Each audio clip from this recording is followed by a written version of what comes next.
A baby severely burned after her mother poured scalding liquid on her. But it's what happened after that horrific abuse that has a watchdog calling for change. Target 8 investigator Susan Samples reports the agency responsible for placing children after abuse or neglect failed to take timely action.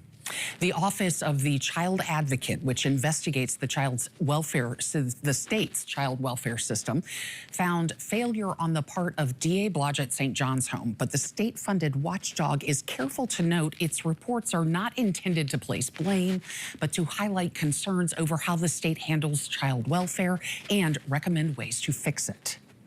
I've been doing everything that I could to show that I can be a mother and that it was an accident. This is Berline Burkholder at her 2024 sentencing for first-degree child abuse in the scalding of her 9-month-old daughter at her home in Wyoming.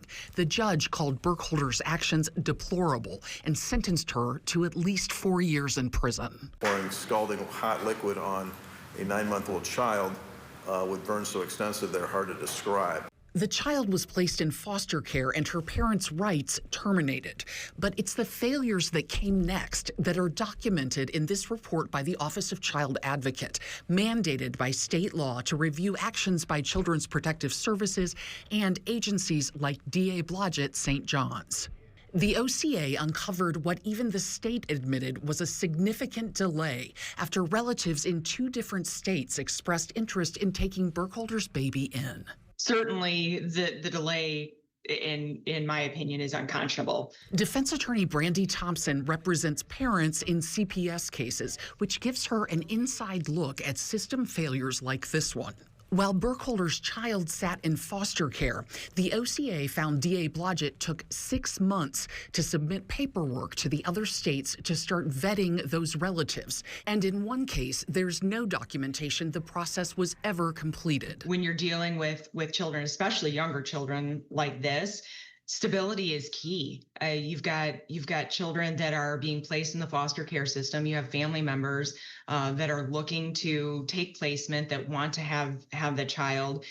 Thompson said research makes clear children placed with relatives do better long term, and delays in processing out-of-state placements are nothing new.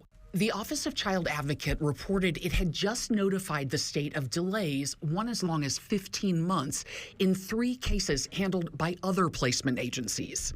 Thompson said part of the problem is high turnover among caseworkers, many of whom are straight out of college and learning on the job. In this particular case, there were four caseworker changes, and it was clear that it just absolutely got missed as they were going through the process. And obviously needs to change. DA Blodgett St. John's released a statement to Target 8, writing that it takes the OCA's findings seriously, which identified contributing factors like staff turnover, gaps during case transitions, documentation challenges, and workload pressures. DA Blodgett wrote, while it cannot comment on specific cases, it agrees with the central point that children and families deserve timely and consistent follow-through. And the agency has since strengthened how required case actions are carried out and documented.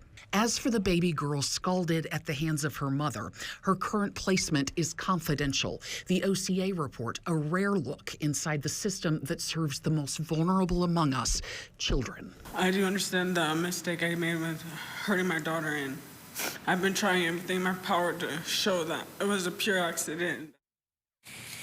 The Office of the Child Advocate recommended, among other fixes, that Michigan set deadlines like out-of-state vetting has to start within 30 days of a relative stepping forward. OCA investigations are often complaint-driven. You can report specific problems in the system to the Office of Child Advocate, and if the issue qualifies for review, the OCA will investigate and make findings and recommendations.